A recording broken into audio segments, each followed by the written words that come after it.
থেকে কদম ওঠায় না। হালিমা তো সাদিয়ার স্বামী প্রহার করা শুরু করে দিলেন।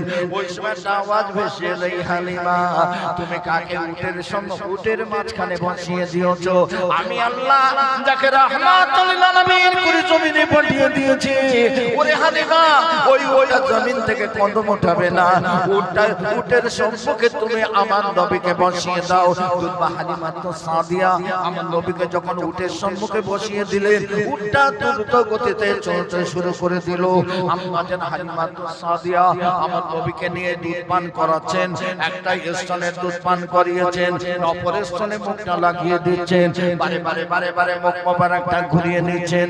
আম্মা জান হালিমা তো সাদিয়া আবার ওই স্তনে মুখ মোবারকটা লাগিয়ে দিচ্ছেন, বারে মুখ মোবারকটা ঘুরিয়ে নিচ্ছেন। ওই সময় আমার নবীকে দেখতে পেলেন আম্মা জান হালিমা। আমার নবী ছোট্ট নবী, শিশু নবীর জবান নড়ে। আম্মা জান হালিমা তো সাদিয়া